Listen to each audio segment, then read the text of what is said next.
Décision Plus est au service des investisseurs boursiers depuis 1987, au tout début de l'autonomie boursière. Notre logiciel de graphique Market Vision Plus et notre logiciel de code dynamique Trader Plus en ont fait sa renommée. Nous sommes encore ici parce que nous évoluons sans cesse et que nous servons bien nos clients. Découvrez nos produits et services spécialement conçus pour l'investisseur actif et autonome dans la boutique Décision Plus.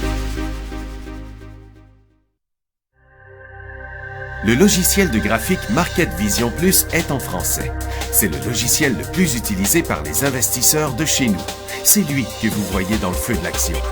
Trouvez, classez et analysez plus facilement avec cet outil sans pareil pour suivre la bourse et prendre les meilleures décisions. Gardez vos titres à l'œil avec Market Vision Plus. Consultez la boutique Décision Plus pour en faire l'essai pendant 10 jours sans aucun frais, c'est garanti.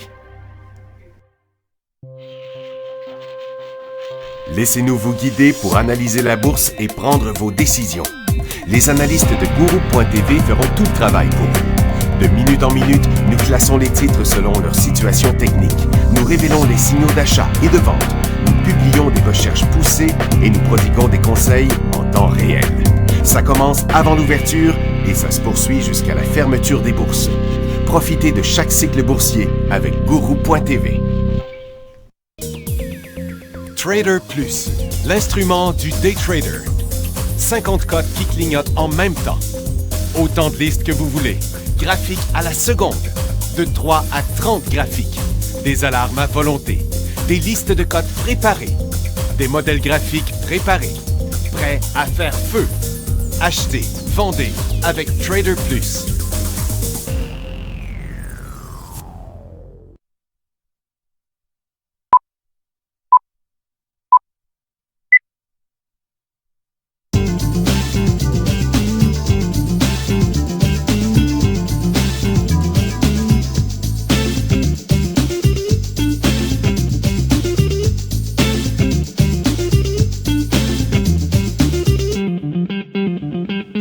Bonjour, bienvenue dans le feu de l'action, 11h30, mercredi le 15 avril. On a des marchés qui sont en légère hausse, rien de super impressionnant, puis c'est surtout neutre depuis l'ouverture. On parle de 18 points sur Nasdaq, 60 points sur le Dow, 75 points à Toronto. Le Dow, on vient de faire un petit baisse, on est à peu près à 80. Donc là, ce qui va être important, c'est de voir si ça va continuer, puis qu'on va effacer tous les points qu'on gagne aujourd'hui, ou si on va se reprendre. À Toronto, on a un double sommet. C'est une grosse formation neutre. On est au milieu. Si on traverse sous les 15 440, on pourrait effacer 100% des gains. Puis si on traverse en haut des 15 500, on pourrait entamer un nouveau cycle. S&P 500 complètement neutre. Si je vous ramène aux indices en graphique quotidien, la grosse situation n'a pas changé. On est au sommet. On est en direction de nouveaux sommets à vie, mais pour le moment, il en reste, il n'y a rien qui dit qu'on va les traverser puis qu'on va entamer un nouveau cycle. Donc, le mot d'ordre, c'est prudence sur les élans en swing trading. Qu'est-ce qu'on dit sur Guru? C'est que c'est toujours préférable de les acheter quand on a des mouvements de secteur. Hier, on avait recommandé des titres dans l'énergie puis dans l'acier parce qu'on avait des mouvements de secteur dans ces deux sous-secteurs-là. Dans l'énergie, on a même pu déjà sécuriser la position aujourd'hui parce qu'on faisait en haut de 5%. Dans l'acier, on n'est pas très loin. Donc, il y a encore quelques élans dans l'énergie. Aujourd'hui, on va regarder ça ensemble. Mais c'est des deuxièmes journées. C'est déjà moins intéressant qu'hier. On a le secteur aurifère aussi qui est à surveiller au Canada. Aucun signal pour l'instant. On pourrait en avoir en après-midi, peut-être dans les prochains jours, mais on a une formation neutre intéressante. Puis où qu'on a le plus beau mouvement, c'est dans le secteur industriel aux États-Unis. La liste se publie en ce moment sur Guru.tv. Donc, ceux aussi qui sont clients sur Guru, bien, vous pouvez déjà y accéder. Sinon, je vais vous montrer la liste au cours de l'émission. Donc, Nasdaq, on est au sommet. Le Dow, même chose. On n'est pas très loin de son sommet. Donc, l'objectif, c'est de briser les 18 150 pour se rendre à 18 300. Toronto, 3 jours de côté. On décolle aujourd'hui. On est au milieu de la cote. J'aurais aimé mieux avoir 5 jours de côté, là, au moins 2 autres journées de côté, surtout que c'était des journées qui étaient vraiment étroites en termes de volatilité au bas. À Toronto, par contre, ce qu'il faut réaliser, c'est qu'on s'approche vraiment rapidement de notre sommet. J'ai parlé que c'était 15 500 pour confirmer un nouveau cycle intra-séance. Bien, c'est 15 650 pour se rendre à des nouveaux hauts à vie sur Toronto avec l'énergie qui pousse, les finances, mines, or qui sont pas très loin de décoller. On a des fortes chances de se rendre à notre sommet à vie dans les prochains jours. Je dirais peut-être pas d'ici vendredi, mais peut-être d'ici la semaine prochaine. Bourse de croissance, léger décollage. On a des beaux élans ici aussi. On va aller regarder ça ensemble tantôt. Mais on arrive à notre double sommet à 707. Là. Donc, on n'est plus très loin. Ça pourrait s'arrêter ici. C'est quand même un double sommet important. C'est tout un cycle qu'on vient aussi de faire sur la bourse de croissance. TX60, c'est celui qui dégonfle le plus. TX40, très solide. TX20 aussi, donc c'est les titres de plus petite capitalisation qui montent aujourd'hui. Beaucoup de petits énergies qui n'étaient pas en élan hier. Le pétrole, on est en hausse. On vaut 55,26. Ce matin, ce qu'on pouvait voir, c'est que sur le vrai pétrole, à 54, il y avait un point de résistance. On a traversé ce point-là pour le moment assez facilement. Donc, ça va bien. Le sommet à 20 sur l'USO, c'est pas vraiment le vrai sommet sur le vrai pétrole qui se rendit à Chicago. Donc, je ne suis pas sûr si ce sommet-là est si important que ça là, pour qu'on ne puisse pas le traverser plus facilement qu'on pourrait croire. L'or, complètement stable, c'est vraiment les titres qui sont plus intéressants. L'argent aussi reste faible. Le dollar américain, je vous l'ai montré. Ça, maintenant, on va aller voir donc nos données asiatiques. On va commencer avec le Japon. Le Japon ne bouge pas du tout. La seule nouvelle qu'on a, c'est que le Japon pourrait devenir le plus gros créditeur des États-Unis, dépassant la Chine. On va voir la confirmation à 16 h quand les États-Unis vont publier les données sur les monnaies. Ça ne change pas grand-chose. Là, ça montre juste que on sait que la Chine là, parle quand même qu'elle veut diversifier ses réserves de monnaie, elle a acheté des euros, elle a acheté des francs, donc elle diminue les US, puis le Japon, elle augmente considérablement ses réserves en dollars américains en ce moment. Hang Seng, on est complètement stable, mais il n'y avait pas beaucoup de bonnes nouvelles. En Chine, ça commence avec le PIB du premier trimestre à 7 %. On avait au quatrième trimestre 7,3, donc on part un autre 0,3%. On reste en ligne avec les estimés, mais c'est le niveau de croissance le plus faible depuis 2009. C'est un peu étrange qu'on n'ait pas chuté plus que ça. Ça montre vraiment que la Chine ralentit rapidement. Peut-être que c'est parce qu'on met aussi de la pression avec ces données-là pour qu'il y ait un plan de relance plus solide de la part des dirigeants en Chine. La production industrielle est aussi en hausse, mais inférieure. 5,6 en mars versus 6,9, c'est quand même une grosse différence. Puis les ventes au détail, 10,2 de hausse en mars versus 10,9 pour les estimés. Donc, 3 mauvaises données aujourd'hui pour la Chine. Au niveau de Londres, on est en hausse de 0,1%. On avait la BCE qui gardait son taux directeur inchangé aujourd'hui. Donc, la conférence de Mario Draghi, on n'a rien eu de particulier. Il a confirmé que ça allait minimum jusqu'en septembre 2016, le programme de 60 milliards d'euros par mois qui se rachète. Depuis qu'ils l'ont annoncé en janvier, on voit vraiment une amélioration des conditions économiques en Europe. Les données manufacturières sont plus solides.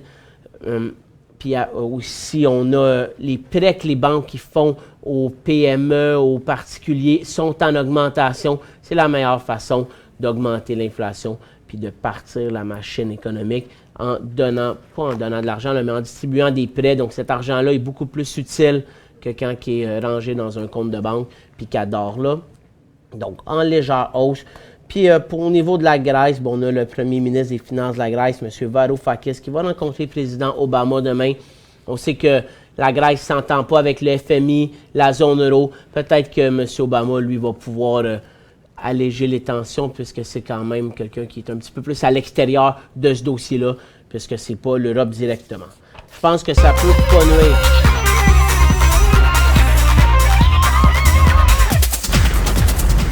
Bon, mais on vient de me dire que ça poussait dans l'or, donc on va aller voir tout de suite ça en premier. Notre secteur est fort. On vient de donner 2 coups, mais on reste quand même... Il faut faire des nouveaux sommets pour que ça soit intéressant, là, mais on se dirige vers nos sommets, puis on va faire nos nouvelles après. Donc, ce que j'aime du secteur, c'est qu'on a fait une première tentative ici. On a monté. On a fait un deuxième élan avorté, un troisième avorté, un quatrième avorté. Mais je pense que si On brise les 167, ça va être le premier vrai où on va passer cette résistance-là qui date d'un mois et demi. On a des titres comme Kirkland Lake Gold qui, lui, on le laisse aller, il est vraiment dans une classe à part. China Gold, c'est un élan hier. Si on l'a acheté, on prend un profit aujourd'hui, on est heureux. Barrick Gold, belle formation neutre, mais c'en est un qui a un point d'entrée difficile à cause de ce double sommet-là à 16,50 $. C'est pas clair, mais dans les plus beaux que j'ai après, j'ai Goldcorp. Goldcorp, c'est exactement le genre de titre que je parle. Pourrait briser son sommet aux alentours des 24,80. On va briser la formation neutre de mars-avril. Le point de sortie est quand même assez clair. On pourrait sortir quand on inverse notre formation triangulaire. Je ne pense pas qu'on a besoin d'attendre sous les 22,80 $. Ça devient beaucoup. Moi, je pense que s'il décroche à 23,50 $, clairement, il va se rendre ici. Donc, point d'entrée aux alentours des 24,80, point de sortie 23,50. Même chose avec IAM Gold. On est en train d'inverser notre couloir. On a des petits sommets positifs. 1, 2, 3. On pourrait briser juste un petit peu plus haut, aux alentours de 2,70 $, 2,75 $, même ça, c'est pas mal haut. On pourrait avoir notre point d'entrée. Lui, par contre, le point de sortie, il est plus sous les 2,45 $. Donc là, c'est sûr qu'ici, la perte est plus importante. Un autre titre qui ne bouge pas beaucoup, mais qui pourrait être intéressant à partir de 2 $, c'est Argonaut Gold. Puis le dernier, Détour. Détour, ça pourrait être un élan aussi en ce moment. C'est un élan serré, mais c'est un premier point d'entrée. On voit qu'il vient de donner un coup, lui, aux alentours de 11,78 $. Ce que j'avais aussi expliqué là, pendant l'émission de 10h30, c'est que souvent, ces titres-là, même s'ils ne sont pas encore en élan, on peut les acheter. On commence avec du day trading, puis notre day trading se transforme en swing trading. C'est peut-être là que c'est le meilleur point d'entrée parce qu'on a eu un point d'entrée à 11,78 $ qui reste collé sur la résistance si on le mettait, ce graphique-là, en 15 minutes, 250 périodes. On le voit, là, c'est vraiment ici qui a brisé cette résistance-là. Donc, Détour, c'est le plus beau. Élan haussier, il pourrait avoir d'autres points d'entrée de swing trade, de day trading aussi. Anico, il y a un peu plus de chemin à faire. Eldorado, ça pousse, mais c'est quand même un des titres les plus faibles. Donc, c'est pas mon préféré dans le secteur. Puis après ça, ben, il y a Yamana qui pourrait être intéressant, mais lui aussi, il reste dans un couloir baissier par rapport aux autres que j'ai plus l'impression qu'ils sont dans des couloirs haussiers. Premier Gold à 2,50 $, c'est intéressant, c'est un titre qui reste solide. Puis s'il se rend à son sommet, 2,77 $, c'est 10 %. Donc on a un potentiel de 10 % ici sur Premier Gold. C'est intéressant aussi. Puis dans les autres titres, peut-être à la mode s'il pousse, mais on sait que lui il a fusionné avec Orico Gold. Puis on a Guyana moins intéressant. Donc vraiment, les premiers, c'était les plus beaux. Goldcorp, IAM Gold, Argonauts, Détour, Yamana, un peu moins, puis Premier Gold, pas mal, parce qu'on avait un bon pourcentage à faire ici. Donc, dans l'or, c'est là que c'était le plus beau. Dans l'énergie, quand on regarde, là, on le voit bien que le mot point d'entrée, c'était hier. Beaucoup de titres, là, si vous les avez achetés hier, exemple, Trinidad Drilling, 7 %, on prend un profit.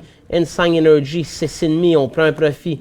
TransCanada, lui, il pourrait être en élan aujourd'hui, mais c'est un pipeline, c'est différent. Encana, on l'avait mis en élan hier, il était serré. Ce matin, ce qu'on a dit que c'était un des plus intéressants pour acheter aujourd'hui, day trading ou swing trading. Il y avait un beau point d'entrée à 10h30 à 15,18 $. On est rendu à 15,60 $. C'est déjà un 4-5 % qu'on a. Ça, si on l'a acheté ce matin, là, on prend un profit vers les 6-7 %, mais on en conserve dans notre portefeuille. Canadian Olsen aussi, 5,3 %. On peut sécuriser. Nous, on avait choisi POU dans le choix des analystes hier. On est rendu à 7 %. On a pris un profit vers les 5,5 %. Nous, dans notre stratégie, dans le choix des analystes, c'est du moment qu'un titre atteint 5-6 %, on sécurise la position. Comme ça, ça nous donne une marge de manœuvre. Puis après ça, s'il corrige au prix payé, là, dépendamment du marché, on va sortir au prix payé. Comme ça, on conserve notre profit de 5-6 % qu'on a pris dans la première demi de notre position. Les autres titres qui pourraient être en élan dans l'énergie, parce que c'est peut-être plus ça qui vous intéresse, il y a Secure Energy qui est intéressant ce matin, mais là, on parle de 7,2 %. Moi, je commence à trouver que c'est beaucoup trop, parce que 7,2 %, c'est ici. Exemple, on sort à 6,15 sous le support. On parle donc d'une perte potentielle de 1,70 $ ou 10 %. Ça, nous, dans nos recommandations du choix des analystes, c'est pas acceptable. On cherche du 5-6% gros max si vraiment la position, les indicateurs techniques sont intéressants. Là, Secure Energy, c'est une deuxième journée dans le mouvement.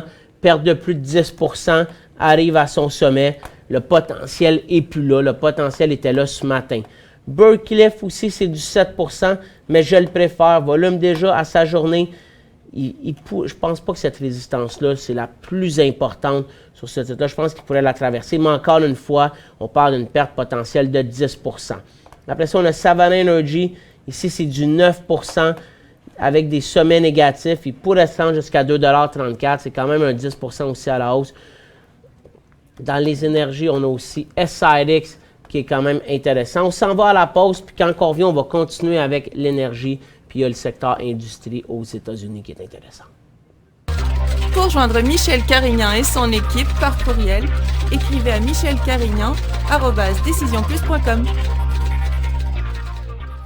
5 bonnes raisons de gérer vos investissements avec Banque Nationale Courtage Direct. Des frais de commission fixes à 9,95 $ en tout temps pour tous les clients et à partir de seulement 6,95 $ si vous êtes un investisseur actif. Aucun frais d'administration annuel si vous détenez plus de 20 000 $ dans vos comptes. La possibilité d'ouvrir des comptes enregistrés en devise américaine. Des outils performants afin de faciliter vos prises de décision. Un service à la clientèle primé et un niveau de satisfaction parmi les plus élevés de l'industrie. Pour en savoir plus, visitez le bncd.ca ou appelez-nous dès maintenant. Décision Plus est au service des investisseurs boursiers depuis 1987, au tout début de l'autonomie boursière. Notre logiciel de graphique Market Vision Plus et notre logiciel de code dynamique Trader Plus en ont fait sa renommée. Nous sommes encore ici parce que nous évoluons sans cesse et que nous servons bien nos clients. Découvrez nos produits et services spécialement conçus pour l'investisseur actif et autonome dans la boutique Décision Plus.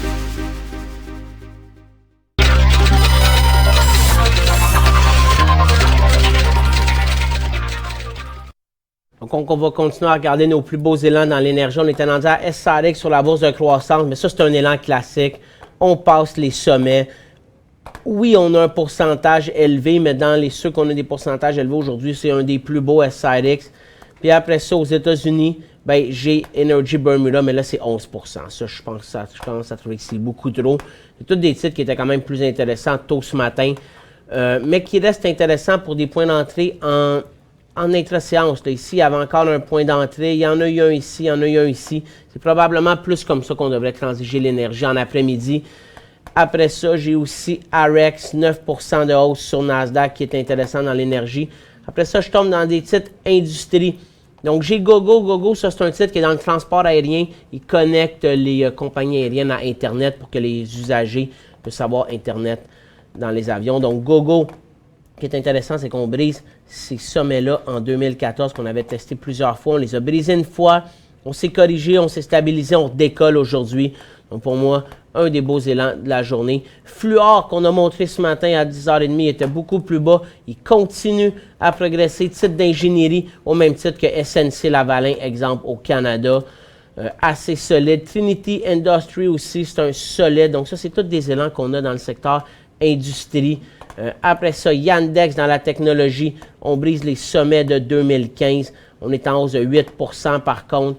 Cyber Software, un petit peu moins intéressant lui. Puis après ça, les autres élans que j'ai sur la bourse de croissance, on a Replacel Life Science. Sur la bourse de croissance, c'est tout le temps plus difficile parce que les pourcentages sont plus élevés. Donc, ce qu'il faut regarder, volume en augmentation aujourd'hui. Après ça, là, le MACD ici qui n'a pas croisé, c'est un petit peu moins bon.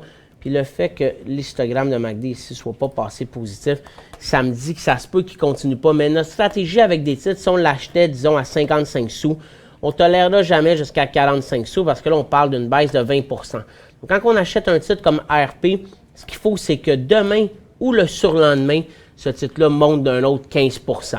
Sinon, si 2 jours plus tard, il reste stable ou on voit qu'il y a une correction, on sort avant que la perte s'amplifie. Donc, ces titres-là, en fin de compte, c'est des titres qui ont un potentiel d'être explosifs, comme il a fait ici ou comme il a fait ici.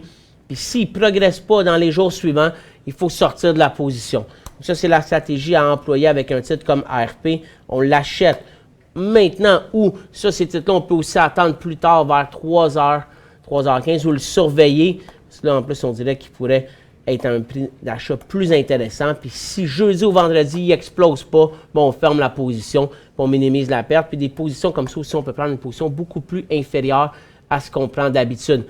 Exemple, nous, dans notre portefeuille, on prend des positions de 10 000 $. Un titre comme celui-là, on irait peut-être chercher une position de 2 500, un quart de position normale.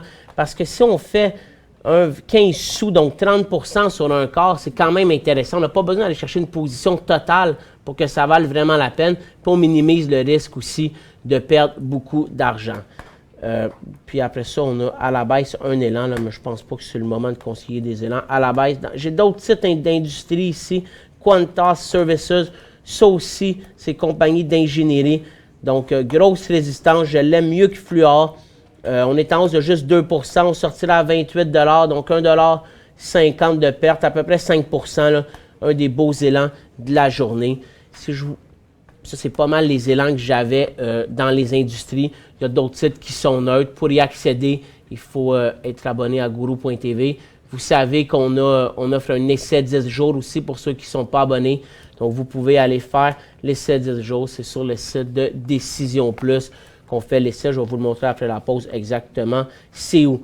J'ai des titres aussi super intéressants en intra-séance. C'est assez intéressant depuis le début de la journée. Puis à tous les jours, c'est ça qu'on conseille en ce moment en intra-séance davantage en raison de nos marchés qui sont coincés dans leur formation neutre. C'est plus difficile d'acheter, puis il y a plus de potentiel, il y a moins de potentiel, puis il y a plus de risques. Donc, l'intra-séance, tout le temps favorisée, puis quand on a des mouvements de secteur, bien là, on peut rentrer. Donc, comme là, je donnerais un go sur industrie parce qu'on a un mouvement dans le secteur industrie. Puis si dans l'or, on commence à avoir 4-5 élans, en après-midi, bien, il va y avoir aussi un go dans le secteur aurifère. Mais pour le moment, on avait juste des taux gold. Donc, c'est encore un petit peu, je dirais, trop rapide là, avant de commencer à penser ouvrir des positions dans l'or. Mais c'est le secteur d'école, puis on a des positions, là, ça va être un go. Donc, intra-séance, Encana, je vous en ai parlé tantôt. Bon, PTBI, là, il a complètement avorté, donc on oublie ça. Mais un de ceux qu'on a depuis ce matin, le Cviggle, il donne un élan exactement maintenant. Si on veut l'acheter, 2,20 $, on sortira aux alentours de 2,10 $. Il a donné des points d'entrée ici, puis ce matin, mais c'est surtout lui, puis maintenant. C'est sûr qu'on parle d'une perte potentielle de 10 sous. C'est beaucoup pour de l'intra-séance. Des fois, le truc qu'on peut faire, c'est qu'on peut prendre un graphique avec moins de périodes, 2 minutes, exemple. Puis là, on voit qu'en fin de compte, on pourrait sortir encore une fois vers les 2,10 $. C'est pas mal le point de sortie. Donc, si on achète ce titre-là à 2,23 $, il faut tolérer une perte de 13 sous. C'est vraiment beaucoup parce que c'est en haut de 5% en intra-séance. Donc là, il est peut-être rendu trop loin. On a aussi Warren Resources dans... on est en graphique 2 minutes, là, mais dans le secteur énergie, il y en a plusieurs. Je vous en ai montré tantôt. CVEO aussi dans l'énergie qui est assez intéressant. Là, en 2 minutes, tu vois, c'est super clair. S'il repasse à 4,05 $, on achète. Puis s'il redécroche à 4 $, on sort. Donc lui, c'est une perte de 1% en intra-séance. C'est ça l'idéal. En intra-séance, on ne veut pas perdre beaucoup d'argent. On veut faire plusieurs fois des 2, 3, 4, 5%. Puis des fois, on est capable de frapper un jackpot puis d'en prendre un 15%. Mais il ne faut pas s'attendre en intra-séance qu'on fasse tout le temps des gros pourcentages. Yandex aussi, que je vous ai montré dans les plus beaux élans, est assez intéressant. Il y a eu plusieurs points d'entrée en 2 minutes. Sinon, pour l'instant, on est stable. 19,40 points d'entrée, 19,20 points de sortie. Et là, on a pas mal vu toute l'émission. Donc, on va commencer à répondre à vos questions. C'est des questions d'hier. Ah, j'ai pas fait les nouvelles, là, mais honnêtement, j'ai pas... on va répondre aux questions. Là. Il n'y a pas de grandes nouvelles. Il y a Bank of America qui avait des résultats en légère baisse. Donc, Seadrill, est-ce un go? Bon, la question date d'hier. Donc, oui, hier, Seadrill, c'était un go. C'était même un des plus beaux titres d'intra-séance de la journée. Aujourd'hui, si vous l'avez acheté hier, c'est un point de profit. Même si vous l'avez acheté au sommet complètement, on fait 7%. ERF achat. On s'en va à la pause, puis après ça, on répond à ERF.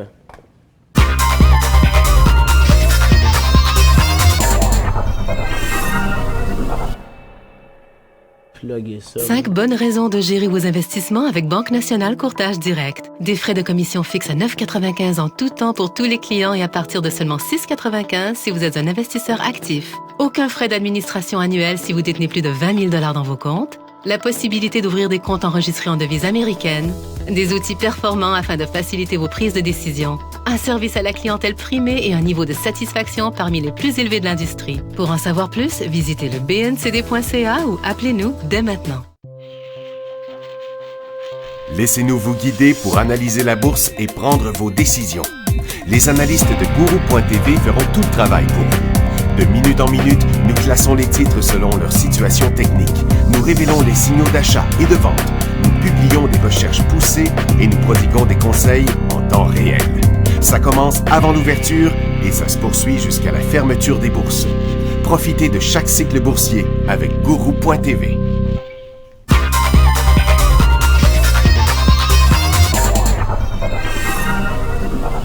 Aujourd'hui, je vous allez vous montrer c'était où la section Essayer. Donc, sur le site principal de Décision Plus, l'onglet Essayer, essai gratuit Market Trader Guru. C'est sûr que si vous les avez déjà essayés dernièrement, vous ne pourrez pas les réessayer. Ce n'est pas fait pour des essais illimités.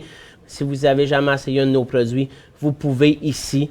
Donc, c'est des essais de 10 jours. Donc, vous allez avoir accès à toutes nos publications sur Guru.tv. Si vous vous inscrivez, ça prend quelques secondes. On va continuer avec les points d'entrée. Bien, NR+, est-ce que c'était un achat? Je dirais qu'hier, c'était pas... Le point d'entrée idéal là, sur ERX, c'était ici, le 10 avril. Aujourd'hui, il est encore achetable 3 jours. On sortira aux alentours des 14,28. Puis il y a un bon potentiel. Donc, je pense qu'il est plus intéressant aujourd'hui qu'il l'était hier. PTK sur croissance. Mais ça, c'est exactement c'est un bon exemple. Ça, c'est un titre qu'on a nous recommandé dans le choix des analystes. Je me souviens plus exactement c'était où, là, mais je pense que c'était ici. Donc, on a recommandé ça ici. On a pris un premier profit à peu près vers les sommets, puis un deuxième profit ici. Sur ce titre-là, vendredi, quand il a chuté, on l'a conservé parce que c'était la première journée, mais on a donné le signal de vendre la position à 100% quand PTK a brisé lundi. Si je vous le montre, la raison pour laquelle on l'avait fait, on prenait notre graphique de 250 périodes, puis on voyait en fin de compte le creux ici, le creux de la journée de vendredi avait fait un premier creux, donc quand il a brisé, on est sorti à 1,74 $. Alors exemple, je ne sais pas si Eric était un client de Guru.tv, mais si vous étiez un client de Guru.tv, on a fait le message clairement qu'il fallait vendre lundi, donc 1,74 $ au lieu de 1,55 $. Je dirais que c'est encore un point de vente aujourd'hui. Ceux qui ne voulaient pas vendre à 1,74 $, ce qu'on a expliqué, c'est que si ça passait sur les 1,60 $, qu'on voit bien ici, la résistance, la tendance, mais il fallait sortir. Donc aujourd'hui, à 1,55 $, c'est un point de sortie, sinon il y a des chances d'effacer vraiment tous vos gains.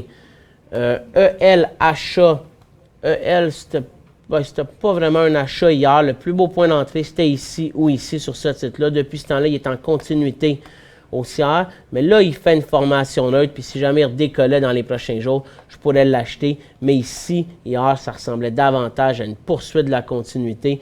Turquoise, est-ce un achat? Turquoise, c'est un achat ici.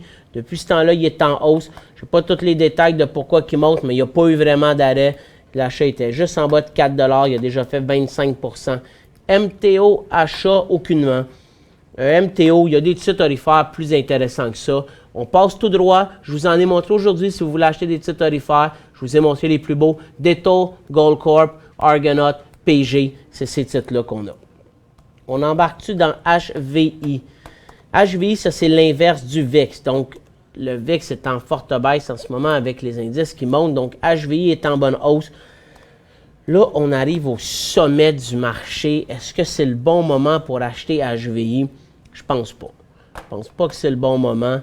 Mais par contre, si le marché venait à faire des nouveaux sommets après une formation neutre là, intéressante, où on pourrait vraiment avoir un nouveau cycle aussi, à ce moment-là, on pourrait transiger HVI. Mais d'un autre côté, je vous dirais qu'il va y avoir des titres plus intéressants qu'HVI. HVI, c'est un titre qu'on devrait essayer d'acheter dans les creux. Quand le marché est bas, exemple, là, si je me reviens avec mon S&P 500, ben, je vais revenir, on va les comparer les deux ensemble. Il me reste encore quelques minutes, là, donc j'ai le temps de faire ça. SPY et HVI. Donc, je pense que HVI était achetable là, dans ces coins-là, quand on venait de tester le creux, puis ça rebondissait. Donc, exemple, on regarde le 1er avril, HVI a fait ça comme cas. Donc, on le voit, il était dans une formation neutre. Il avait testé le creux plus qu'une fois. Donc, on voit HVI teste le creux. S&P 500 rebondit. On aurait pu acheter HVI ici puis dire si on brise sous les 25,85, on sort. Donc, en l'achetant à ces niveaux-là à 26 $, à presque 31 maintenant, on ferait presque 30% aux alentours de, on ferait au moins 20%, en tout cas 20-22. Puis là, ça c'est intéressant. Ici, je pense qu'on est rendu trop loin. Pour acheter HVI, il faut se baser sur ce que le S&P 500 fait. C'est lui qui va nous le dire si c'est un signal sur HVI. HEU, achat en haut de 4,20 $. Bien, HEU, c'était un élan hier. Donc oui, à 4,20 $, on avait un excellent point d'entrée. Puis aujourd'hui, si on l'a acheté hier, on prend un profit sur HEU. Puis on ne se pose pas d'autres questions. Puis après ça, on le conserve. Puis on peut dire que la prochaine cible, c'est 5,71 $. Est-ce qu'on va se rendre là d'un coup? Pas sûr, mais peut-être qu'on va monter encore un peu, qu'on va se stabiliser, qu'on va redonner un autre signal. Mais pour l'instant, on prend un profit, puis après ça, on peut laisser aller notre position. HNU, ça, c'est plus difficile. On en a parlé un petit peu ce matin parce qu'il était stable depuis 4 jours. Il rebondit. On va se mettre en 5 minutes, là, mais le gaz de ce temps-ci, c'est rare. Comme aujourd'hui, il a quand même fait un beau point d'entrée ici à 3,47 $. Hier, vous me demandez hier, donc est-ce qu'hier, HEU, c'était un achat? Là, je dirais que non hier, parce qu'hier, il n'y avait rien, il était neutre toute la journée, ça a été facile qu'il décroche aujourd'hui. J'aurais eu un point d'entrée à 3,46 $. Puis si jamais il retournait là aujourd'hui, je sortirais, moi. Le gaz, en ce moment, c'est un peu le même problème qu'avec le pétrole. Là. Il y a une offre qui est excédentaire par rapport à la demande. C'est pour ça que les prix sont vraiment faibles. Après ça, c'est la fin de l'émission. Donc, en résumé, on a un mouvement potentiel dans l'or à surveiller. On a plusieurs élans dans les industries, secteur industriel aux États-Unis. Je vous ai montré à peu près 5-6 élans. Le reste de la liste est publié sur Guru.tv. Pour l'énergie, c'est une journée de prise de profit aujourd'hui. Puis il y a beaucoup d'opportunités en day trading dans l'énergie, dans l'acier et dans d'autres titres qu'on vous a montrés sur Nasdaq et New York. Ça aussi, toutes ces listes-là sont accessibles de day trading sur Guru.tv. Je vous ai montré comment faire l'essai si vous n'étiez pas déjà client. Je vous souhaite une bonne journée. On se revoit demain à 11h30, jeudi le 16 avril.